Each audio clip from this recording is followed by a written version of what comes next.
स्वागत है यीशु मसीह की प्रेजेंस में। आमीन। अपने पड़ोसी को बोलो, तेरी जिंदगी के आसपास वो लोग एक छवि हैं तेरे साथ परमेश्वर के संबंधों की। जब आप परमेश्वर के साथ जेन्युइन रिलेशनशिप में होते हैं तो वो आपको जेन्युइन फ्रेंड्स, जेन्युइन हेल्पर्स और जेन्युइन लोग देता है जो आपके साथ चल सके। और अगर आपकी रिलेशनशिप परमेश्वर के साथ फेक है, उताव चढ़ाव वाली है, कम विश्वास वाली है, तो आपके आसपास के लोग भी जो आपकी लाइफ में होंगे वैसे ही होंगे। कुछ लोग परमेश्वर के साथ गेम्स खेलते हैं। वो बोलते जब मैं चर्च में हूं मैं एक विश्वासी हूं, लेकिन जब मैं अपने काम में चला जाता हूं मैं एक बिजनेसमैन हूं। मेरी बिजनेस लाइफ और मेरी स्पिरिचुअल लाइफ दोनों अलग अलग है। और मैं जिस तरह से मर्जी बिजनेस कर सकता हूं, उसमें मुझे झूठ भी बोलना पड़ता है, उसमें मुझे थोड़ा बहुत हेरा फेरी भी करनी पड़ती है। और इसीलिए आपके आसपास के लोग भी वैसे ही होते हैं, क्योंकि जैसे वो निराशा जो आप परमेश्वर की लाइफ में बोते हैं आपको काटने को मिलती है आपके अपने लोगों से जो आपके आसपास है। जब परमेश्वर के साथ हम एक जेन्युइन, एक असली, एक रिलेशनशिप में होते हैं तो परमेश्वर भी हमें हमारी लाइफ में असली लोग देता है। फिर आपका पति आपको फेक प्यार करने वाला नहीं होगा कि आपको मुंह पर जानू जानू बोलकर बाहर एक जानू रखी होगी। आप समझ रहे मेरी बात? हम जो कुछ भी परमेश्वर के साथ करते हैं उसका बदला हमें अपनी लाइफ के आसपास मिलता है। उसने कहा तू जब गुप्त में जाकर प्रार्थना करेगा मैं पब्लिक में उसका रिवॉर्ड दूंगा। तू प्रार्थना तो गुप्त में ही करेगा लेकिन उसका रिवॉर्ड मैं पब्लिकली तुम्हें दूंगा। तुम्हें बताने की जरूरत नहीं होगी कि तुम बहुत प्रार्थना वाले व्यक्ति हो या तुम गुप्त में बहुत प्रार्थना करते हो। तुम्हारा रिवॉर्ड, तुम्हारा रिजल्ट शॉकिंग होगा लोगों के लिए। ये रिजल्ट होगा। और वैसा ही उसने कहा अगर तुम अंदर घुस के मेरे साथ गेम्स खेलोगे तो वो भी नजर आएगा। कुछ लोग लगातार निराशा हासिल करते हैं अपनी रिलेशनशिप में, एक के बाद दूसरी, तीसरी, चौथी, अपने बिजनेस में 1, 2, 3, 4, 5, 6 लगातार, अपने परिवार में, अपने कैरियर में लगातार डिसअपॉइंटमेंट। लेकिन वो भूल जाते हैं कि उन्होंने भी परमेश्वर को लगातार निराश किया है। और परमेश्वर ने कहा क्या तुम नहीं जानते अन्य जातियां इन्हीं वस्तुओं की खोज में रहती हैं। मेरा वीजा लग जाए, मेरी शादी हो जाए, मैं बाहर चला जाऊं, मेरा कैरियर सेट हो जाए, मेरे बच्चे सेट हो जाएं। परमेश्वर ने कहा अन्य जातियां भी इसी वस्तुओं की खोज में रहती हैं, पर तुम्हारा स्वर्ग के पिता जानता है तुम्हें इन वस्तुओं की जरूरत है। पहले तुम उसके स्वर्ग और राज्य की खोज करो तो दुनिया की सब वस्तुएं तुम्हें पीछे पड़ के मिल जाएंगी। यह परमेश्वर का वायदा है तुम्हारे साथ। उसने कहा अन्य जातियां भी तो इन्हीं वस्तुओं की खोज में रहती हैं। वो भी तो जाती है ना, बाबा जी मेरा काम कर दो, रास्ता नहीं खुल रहा, कृपा कर दो। तो परमेश्वर ने कहा तुम भी तो इसी तरह से आए हो कि मेरा वीजा लग जाए। तो तुम में और उनमें फर्क क्या है? परमेश्वर ने कहा पहले तुम परमेश्वर के धर्म और राज्य की खोज करो तो सब वस्तुएं तुम्हें पीछे पड़ के क्या होंगी? मिल जाएंगी। हालेलुया। आपकी लाइफ में जो भी शारीरिक बदलाव शुरू होता है सबसे पहले वो आत्मा में होता है। जब आप आत्मा में माहौल चेंज कर लेते हैं तो शरीर में माहौल चेंज कर लेते हैं। जब आप आत्मा में बदलाव देख लेते हैं तो शरीर में अपने आप बदलाव दुनिया में आना शुरू हो जाता है। यहोशू 5 उसकी 1 से लेके 15 आयत, इसको नोट करेंगे हम। मैं आपको 2 आयत से पढ़ूंगा। यहोशू 5 उसकी 2। उस समय यहोवा ने यहोशू से कहा चकमक की छुरियां बनाकर दूसरी बार इजराइलियों का खतना कर दे। तब यहोशू ने चकमक की छुरियां बनवाकर खलड़ियां नामक टीले के पास इजराइलियों का खतना कराया। यहोशू ने जो खतना कराया उसका कारण यह है कि जितने युद्ध के योग्य पुरुष मिस्र से निकले थे वो सब मिस्र के निकलने पर जंगल के मार्ग में मर गए थे। जो पुरुष मिस्र से निकले थे उनका सबका खतना हो चुका था, परंतु जितने मिस्र के निकलने पर जंगल के मार्ग में पैदा हुए थे उनमें किसी का खतना ना हुआ था। हालेलुया। जब खतना हो गया तो 9 आयत में लिखा, तब यहोवा ने यहोशू से कहा, तुम्हारी नाम धराई जो मिस्रियों में हुई है उसे मैंने आज दूर किया है। इस कारण उस स्थान का नाम गिलगाल पड़ा। सब बोलो आमीन। परमेश्वर ने कहा इनका खतना कर दो। पुराने नियम में खतना जरूरी था, तो बाइबल कहती है जब उनका खतना हुआ तो परमेश्वर ने कहा, आज मैंने तुम्हारी नाम धराई मिस्र में से क्या की है? दूर की है। इसका मतलब मिस्र में अभी भी उनकी नाम धराई थी। ले चले गए यहोवा दे कोल, की मिलिया इन्हां हाले भी धक्के खांदे जंगलां च, काम ते हले होया नहीं इन्हां दा। लेकिन काम इसलिए नहीं हुआ क्योंकि उन्होंने परमेश्वर के वचन को क्या नहीं किया था? पूरा नहीं किया था। परमेश्वर के वचन में लिखा था कि हर एक इजरायली खतना करवाएगा और उनमें से कोई भी खतने वाला नहीं था। और जैसे ही उन्होंने परमेश्वर के वचन को पूरा किया, परमेश्वर ने कहा, आज मैंने मिस्रियों में तुम्हारी बेइज्जती दूर की है। जब आप स्पिरिट में चलते हैं, आत्मा में चलते चलते, जब आप परमेश्वर की एक्सपेक्टेशन, जो परमेश्वर चाहता है, जो परमेश्वर आपसे एक्सपेक्ट करता है, जो वो आपसे चाहता है कि आप करें, जब आप पूरी कर लेते हैं, आपका जो आसपास का माहौल है वो एकदम से चेंज हो जाता है। आपको नहीं मालूम होगा कि कौन सा आपका रिश्तेदार कब उसका दिमाग बदल गया और उसने आपको कहना शुरू कर दिया, यार मैं चर्च जाऊंगा। आप मेरी बात समझ रहे कि नहीं? आपको इसका प्रोसीजर मालूम नहीं, आपको कैसे हुआ ये मालूम नहीं, कैसे मेरे परिवार ने कह दिया जो एक दिन विरोधी था कि हम बपतिस्मा लेना चाहते हैं, कैसे हो गया? प्रोसीजर मालूम नहीं, तरीका मालूम नहीं, लेकिन ये मालूम है कि हुआ कैसे, कैसे हुआ ये नहीं पता कि दिमाग में क्या आया, लेकिन डाला किसने? परमेश्वर ने। और डाला कब? जब उसके वचन को पूरा किया गया। पहले भी समुद्र 2 भाग हुआ और बाइबल कहती है इस खतने से पहले जब वो जा रहे थे एक जगह तो नदी पार करनी जरूरी थी। तो जिस तरह समुद्र 2 भाग हुआ था, यहोशू ने नदी 2 भाग की थी, पता है कि नहीं? और वो भी उस टाइम में जब बाढ़ वाला टाइम था, बारिश वाला टाइम था और नदियां ओवरफ्लो बहती थी। बाइबल कहती जब यहोशू याजकों से और लोगों के साथ बाढ़ के बीच में गया तो पानी दीवार की तरह इधर और दीवार की तरह इधर, जिस तरह समुद्र में ठहरा था वैसे ठहरा रहा। इतने मिरेकल्स होने के बावजूद भी अभी तक इजराइलियों की नाम धराई बेइज्जती मिस्र में दूर नहीं हुई थी, क्योंकि अभी तक वचन जो था वो पूरा नहीं हुआ था। और जैसे ही उन्होंने वर्ड पूरा किया और खतना किया, और बाइबल कहती जैसे ही वचन पूरा हुआ तो परमेश्वर ने उनके दिमाग में, मिस्रियों के दिमाग में क्या डाला? एकदम से उनका माइंड चेंज हो गया। वो अब हमें मालूम हुआ कि वो समुद्र वाली घटना जो थी ना, वो इत्तेफाक नहीं था, वो आंधी तूफान की वजह से समुद्र 2 भाग नहीं हुआ था, क्योंकि अब हमने सुना है उन्होंने इस नदी के साथ भी वैसा ही किया। अब हमने एकदम से माइंड चेंज हुआ और बेइज्जती दूर हुई। वो सब कहने लगे यहोवा की स्तुति हो। आमीन। क्या कहने लगे? कि यहोवा जीवित परमेश्वर है, यहोवा ही परमेश्वर है। बाइबल कहती है इजराइलियों के प्रति जो उनकी बेइज्जती वाली सोच थी वो बदल गई। वो सोचने लगे कि नहीं, परमेश्वर ही इनको यहां से लेके गया, जो इनको यहां से लेके गया वो परमेश्वर ही था। अब जो परमेश्वर इनको देश दे रहा है, इनको कनान दे रहा है, वो भी परमेश्वर ही था। और बाइबल कहती परमेश्वर की महिमा होनी शुरू हुई और इजराइलियों की बेइज्जती जो नाम धराई थी उनके बीच में, वो परमेश्वर ने उसको दूर किया। आप जैसे ही परमेश्वर में आते हैं, आप परमेश्वर के वचन को पूरा करना शुरू करते हैं, आप परमेश्वर की एक्सपेक्टेशन को पूरा करना शुरू करते हैं, जो लोग आपकी निंदा करने वाले होते हैं, जो लोग आपको पीछे खींचने वाले होते हैं, एक दिन खुद मानने लगते हैं कि तुम सही जगह पे थे, तुम परमेश्वर की संतान हो, हमें भी लेके जाओ, हम भी जाना चाहते हैं। Hallelujah, hallelujah. परमेश्वर ने कहा मैंने तुम्हारी नाम धराई आज क्या की है? आज मैंने तुम्हारी नाम धराई, तुम्हारी बेइज्जती को मैंने दूर किया है। उसके वचन को मानने का फल बड़ा है, बहुत बड़ा है।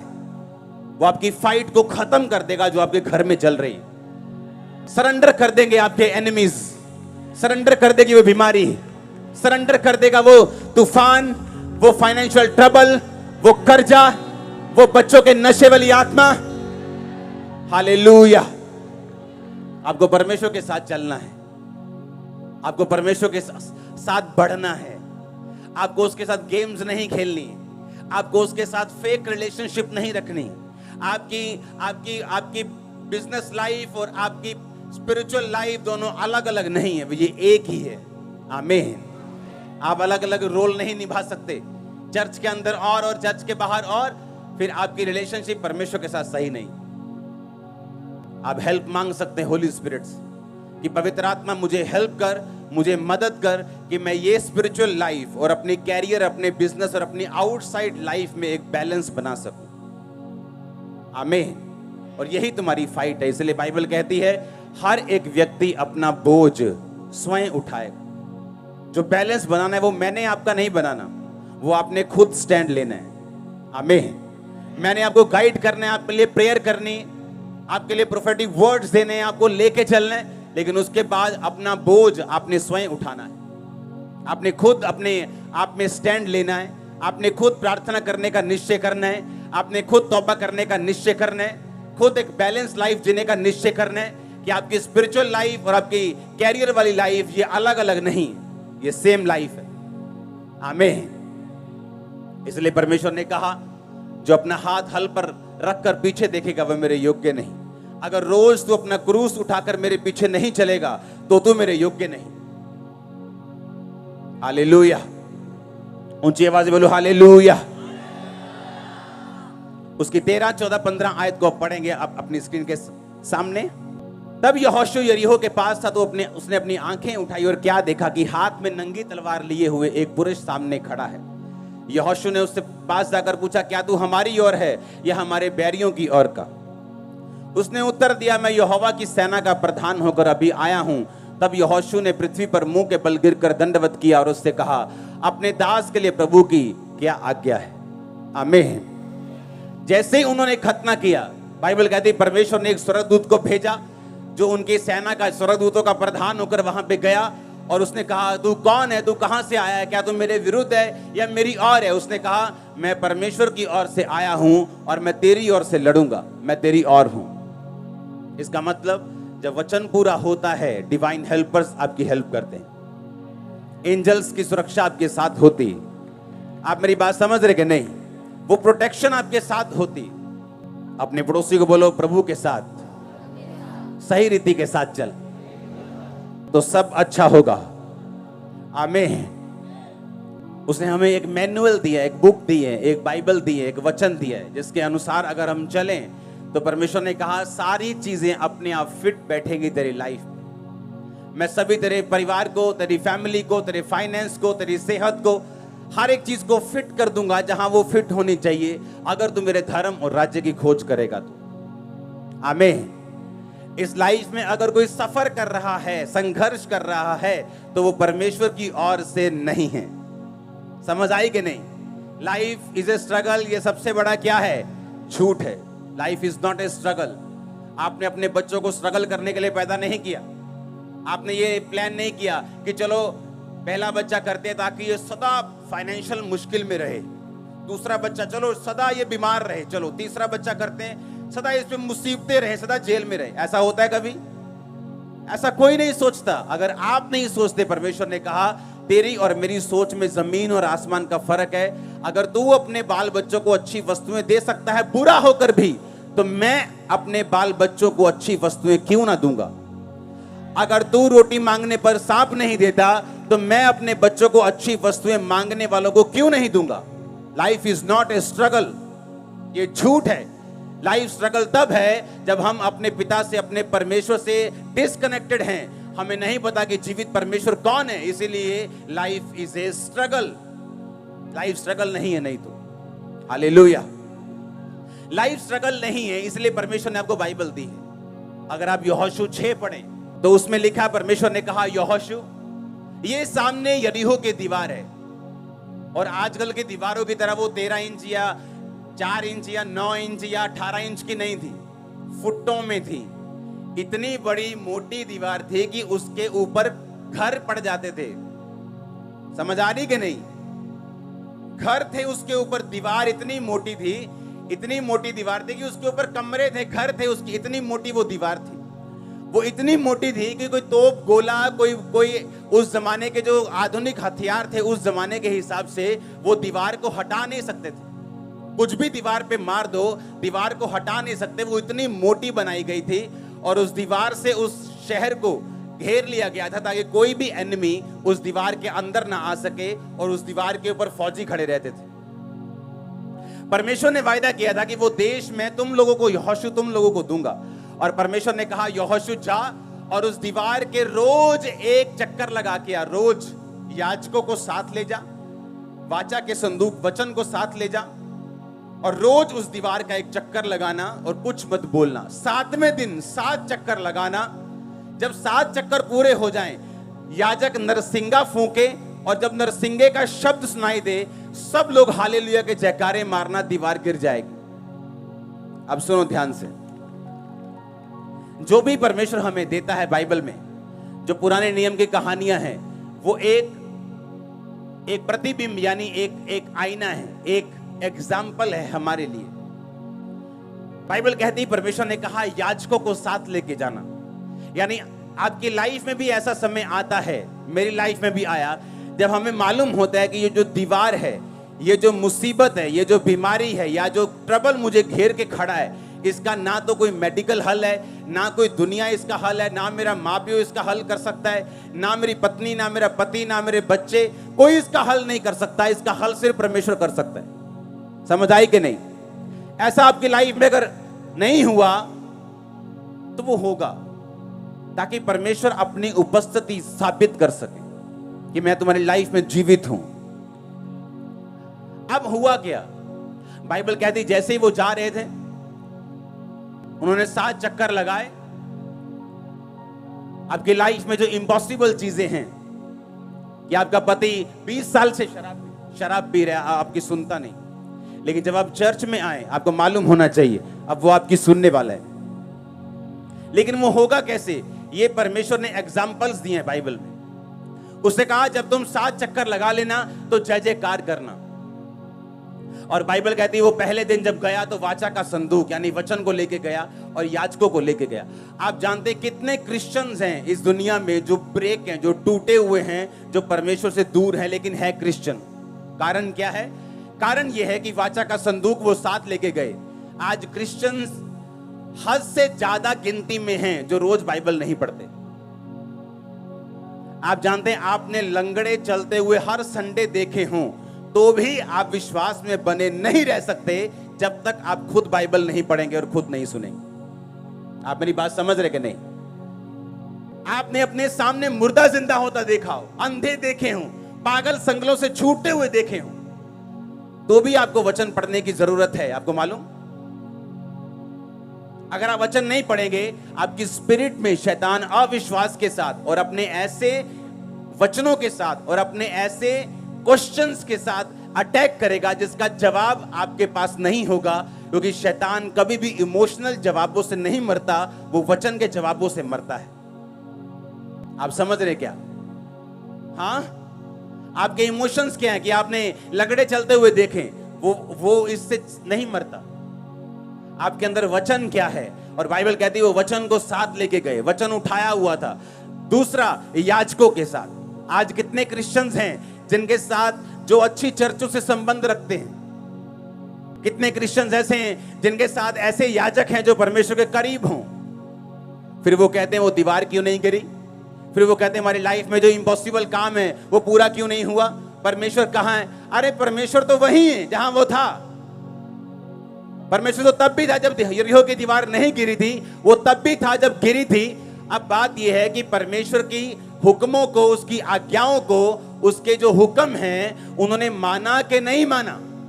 और परमेश्वर का हुक्म था अगर तुम इम्पॉसिबल दीवार को गिरते हुए देखना चाहते हो तो याजकों को लेके जाओ, याजकों को सुरक्षित रखो और याजकों को के साथ जो वाचा का संदूक है वो हो, और उसके बाद नरसिंगे हो, वर्शिप हो, और उसके साथ तुम चलते जाना।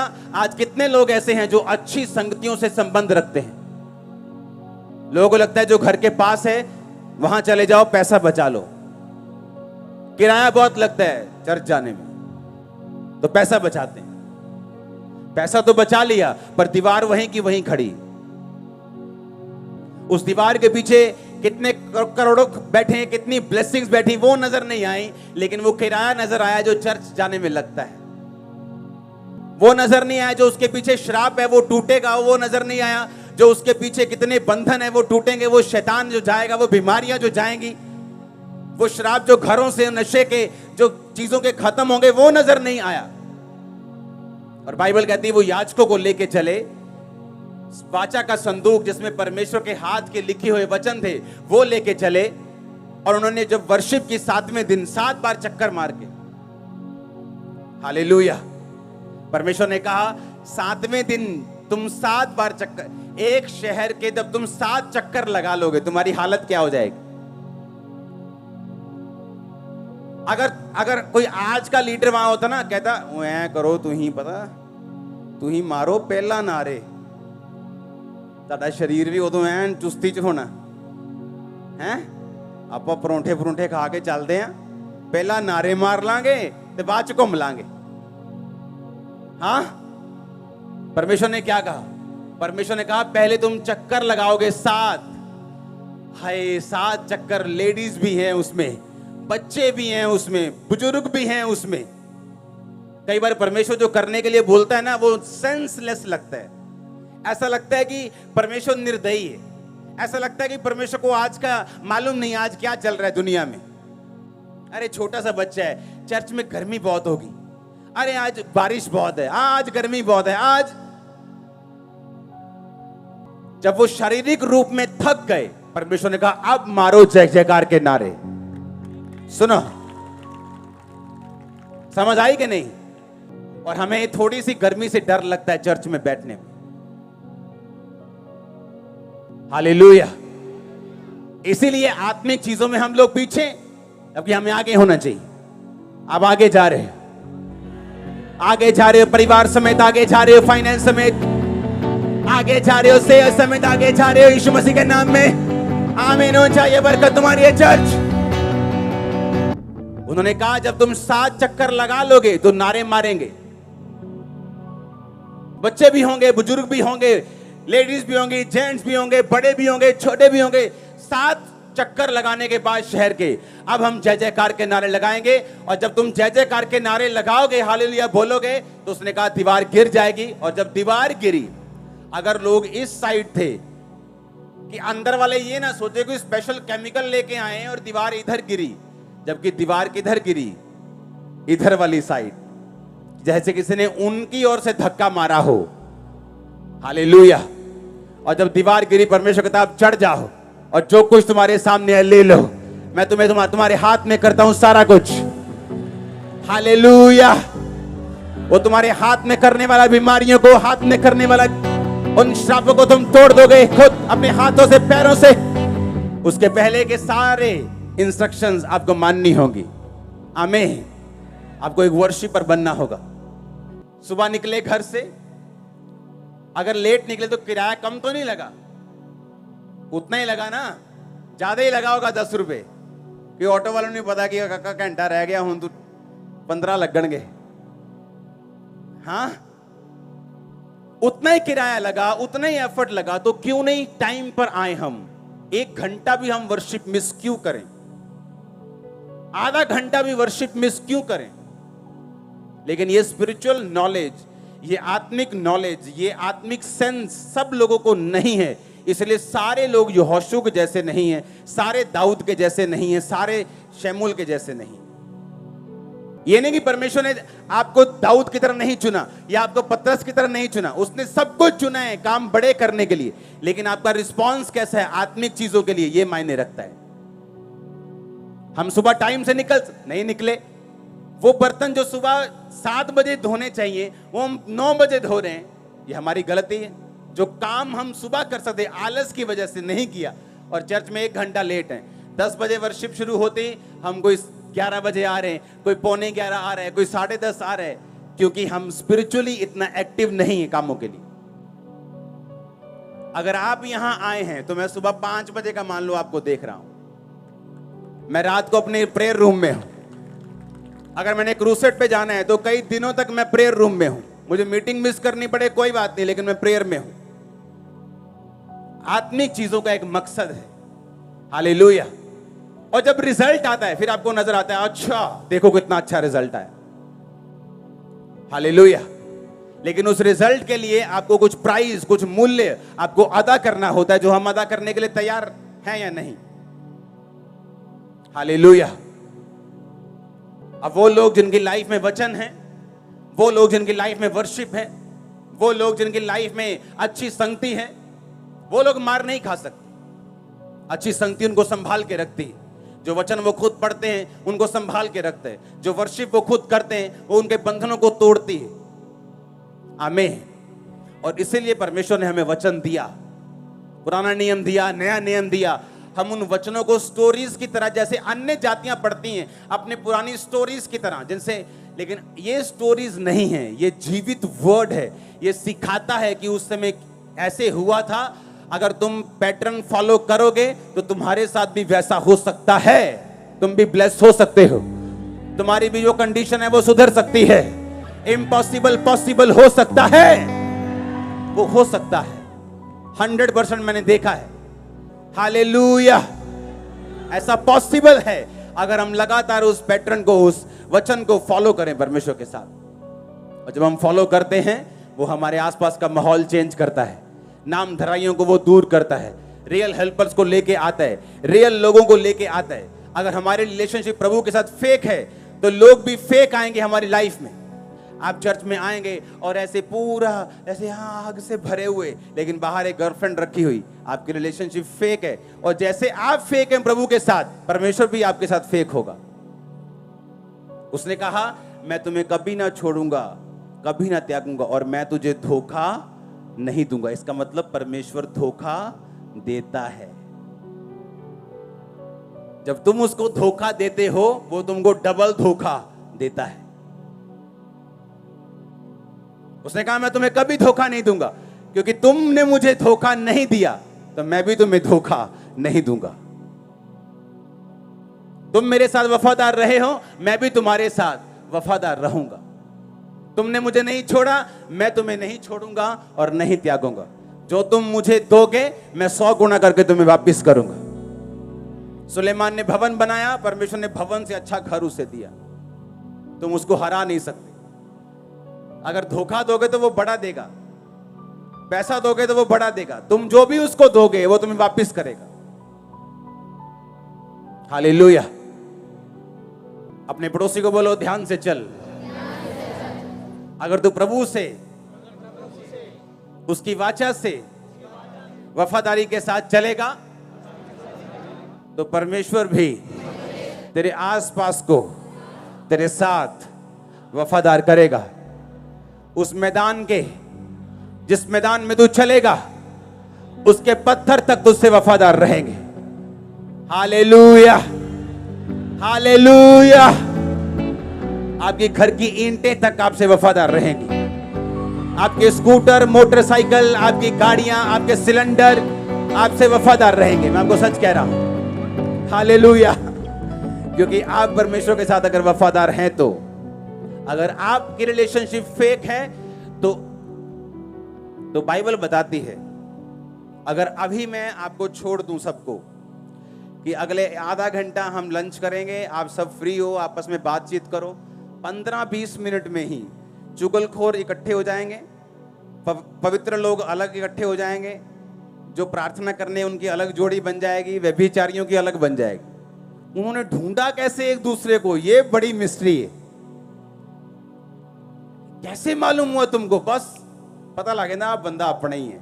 हाँ, तो ऐसे ही जैसे आपने ढूंढ लिया, व्यभिचारी ने व्यभिचारी को ढूंढ, मालूम नहीं कैसे ढूंढते वो, और कैसे आत्मा वाला बंदा आत्मा वाले बंदे के साथ ही अट्रैक्ट होता है कि वो आत्मिक बंदा आत्मिक के साथ। बहुत कम होता है, 99%, 90 से 99% कम होता है कि एक स्पिरिचुअल लाइफ की एक बंदे में एक धोखा देने वाला बंदा है, वो भी उसको कुछ सिखाने के लिए, कुछ दिखाने के लिए, अदरवाइज उसको नुकसान देने के लिए वो नहीं होता। लेकिन जो फेक लोग होते हैं उनकी लाइफ में वो सचमुच नुकसान करने के लिए आए होते हैं। हालेलुया। एक दूसरे को ढूंढ लेते हैं हम, अपने अपने अपने अपने जैसे को हम ढूंढ लेते हैं। आपको ढूंढना है कि आत्मिक लोग, आपको ढूंढना है संगति अच्छी, आपको ढूंढना है। और बाइबल कहती वाचा का संदूक, याजकों की उपस्थिति उनकी लाइफ में, वर्शिप, और वो दीवार नीचे थी, जो दीवार सामने खड़ी थी, उनको गालियां दे रही थी, उन पे हंस रही थी, उनके पांव के नीचे थी। वो शैतान आपके पांव के नीचे होगा, बिल्कुल नीचे, नीचे होगा। मैंने कहा पांव के बिल्कुल नीचे। हालेलुया। आपको विश्वास करना है और परमेश्वर के साथ चलना है। आमीन। जो परमेश्वर ने हुक्म दिए हैं उन्हें बिना तोड़े, बिना बहाना बनाए आपको पूरा करना है। हम परमेश्वर से ज्यादा धर्मी नहीं हो सकते, परमेश्वर से ज्यादा पवित्र नहीं हो सकते, परमेश्वर से ज्यादा आगे नहीं देख सकते। जितना वो देख सकता है हम उतने हिसाब से चलें। हालेलुया। बाइबल कहती है जब परमेश्वर ने शमूएल को कहा कि जाके शाऊल से कह दे कि उस देश में जाके सारे लोगों को खत्म कर दो, वो गया। और बाइबल कहती है अच्छी भेड़ बकरियां, अच्छी गाय बैल बकरियां भैंसे बचा के रखी। राजा अगाग को जीवित पकड़ लिया, उसको मारा नहीं। मारा क्यों नहीं? कि पब्लिक में ले जाके मारूंगा, पब्लिक वाह वाह करेगी। थोड़ा पॉलिटिकल हो गया था वो, कि लोग खुश होंगे। उसे परवाह नहीं थी कि परमेश्वर क्या सोचेगा, पर लोग खुश रहने चाहिए। चाहे झूठी प्रोफेसी करनी हो, लोग खुश रहने चाहिए, जनता आती रहनी चाहिए, परमेश्वर का कोई बात नहीं। ऐसे लोग थोड़े टाइम के लिए होते हैं। और क्या हुआ? जब परमेश्वर का दास आया, उसने कहा ये क्या किया तूने? उसने कहा मैंने वही किया जो तूने किया। उसने कहा जो मैंने कहा वो अगर तूने किया होता तो ये गायों का भैं भैं, ये मेमयानों का मैं ये मुझे सुनाई नहीं देता। उसने कहा ये तो मैं तेरे ही परमेश्वर के लिए भेंट लेके आया हूं, उसी को चढ़ाना है। उसने कहा परमेश्वर क्या ये चाहता है कि तुम गाय बैल बकरियां चढ़ाओ, या ये चाहता है कि तुम उसकी आज्ञाओं को मानो? हालेलुया। आप जाने अगर हम पुराना नियम पढ़ें और अगर हम दिमाग से पढ़ेंगे तो ठोकर खाएंगे। हमें लगेगा कि अगर परमेश्वर कहता है मैं सब इसकी संतान है, तो फिर उसने मारने का हुक्म क्यों दिया अमालेकियों को? क्यों परमेश्वर बोलेगा अमालेकियों को मार दो? क्या वो उसके बच्चे नहीं है क्या? बाइबल कहती है कि परमेश्वर ने जब तक यीशु मसीह नहीं आए हुक्म बना के रखा, दांत अगर कोई तोड़ दे तो उसका दांत तोड़ दो, कोई प्राण लेना चाहे तो उसका प्राण ले लो। पता है क्यों? अगर ऐसा परमेश्वर के वंश के साथ या परमेश्वर के लोगों में परमेश्वर ना कहता, तो परमेश्वर के लोग आज के जैसे हमेशा नम्र रहते और यीशु मसीह के वंश के आने से पहले ही वो वंश मर चुका होता।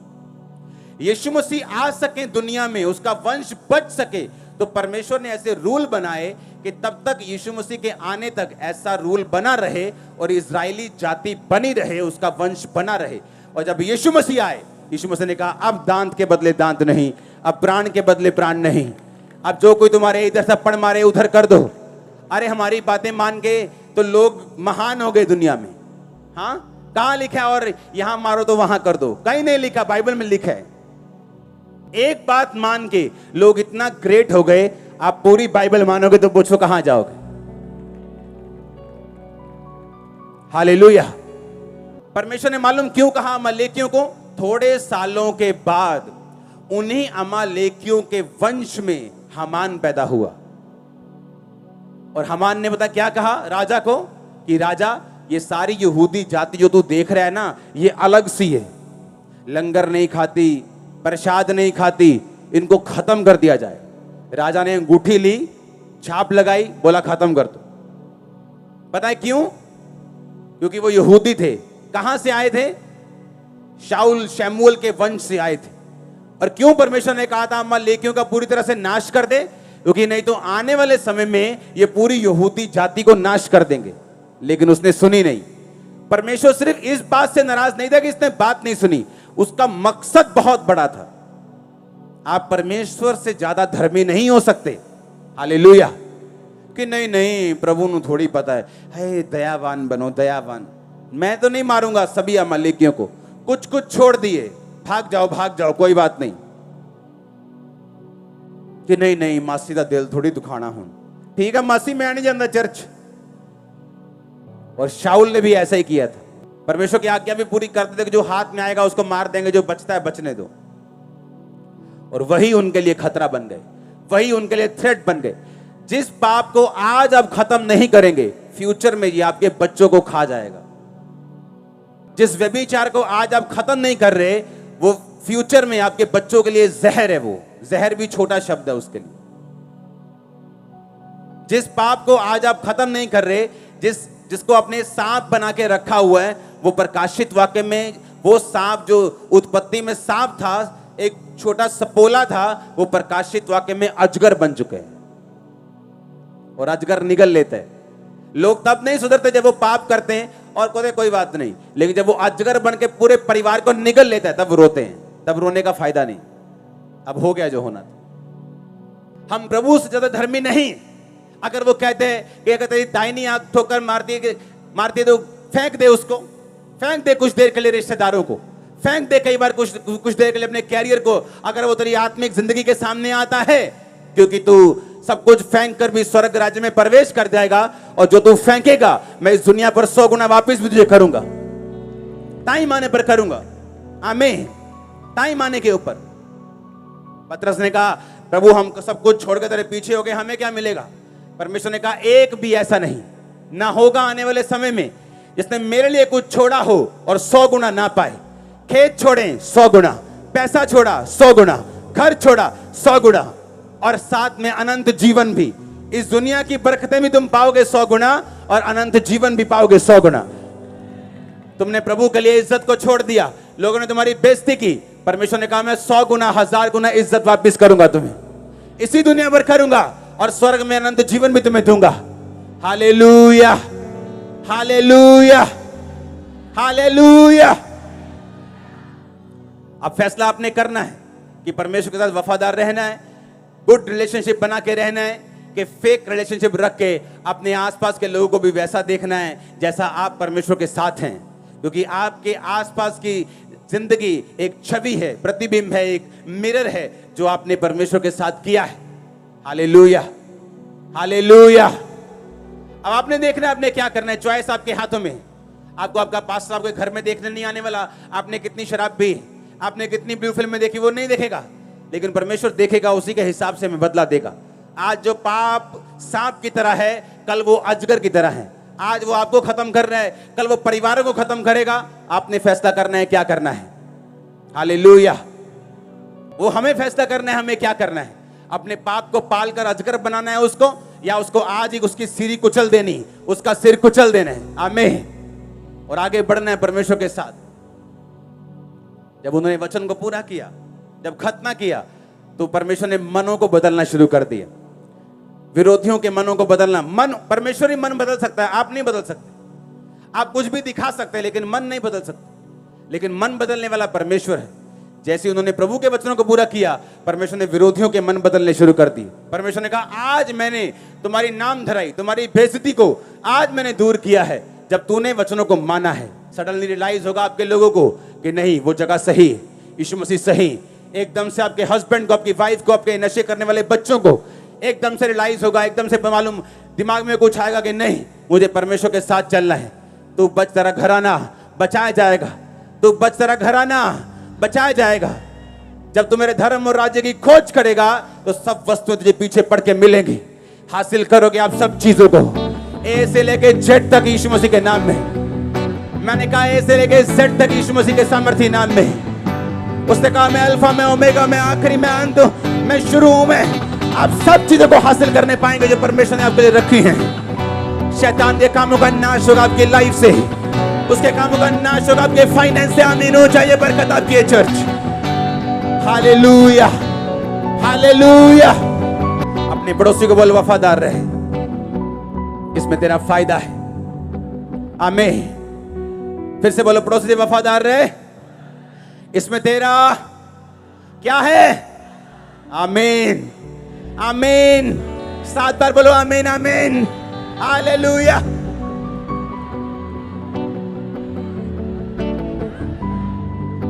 आमीन। समझ आ रहा है वचन?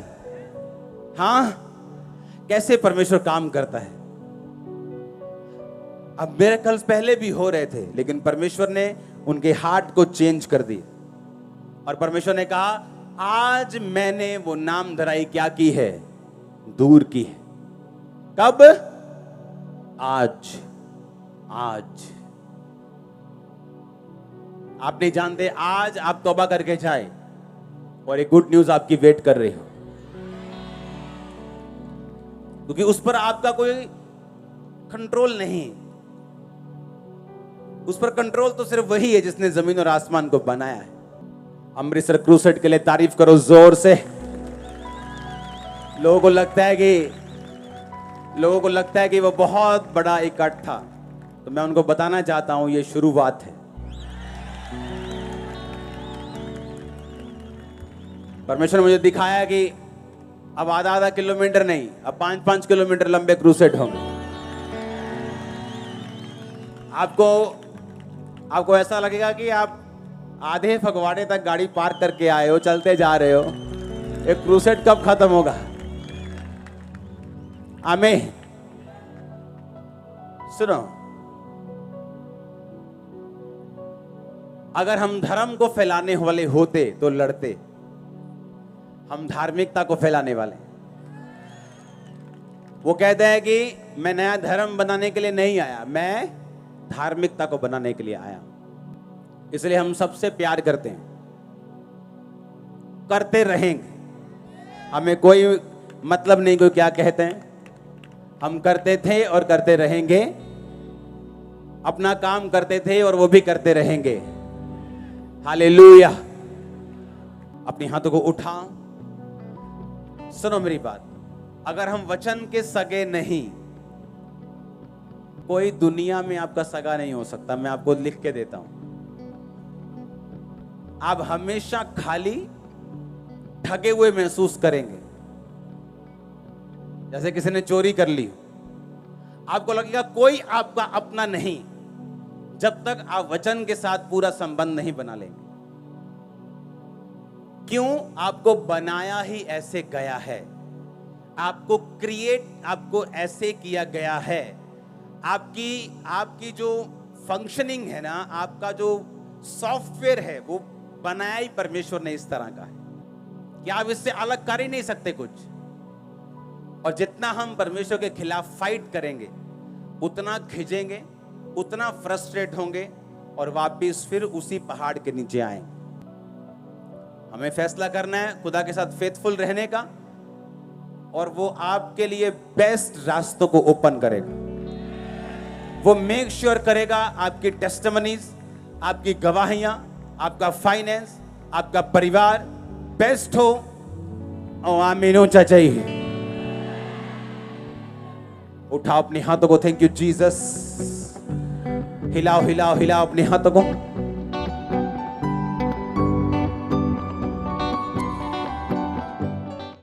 हमारे YouTube चैनल को सब्सक्राइब करें ताकि आप परमेश्वर के गहरे भेदों को जान सकें कि कैसे आप परमेश्वर में बढ़ सकते हैं, कैसे आप दुष्ट आत्माओं से, नशों से, बीमारियों से और वंशों के श्रापों से आजाद हो सकते हैं।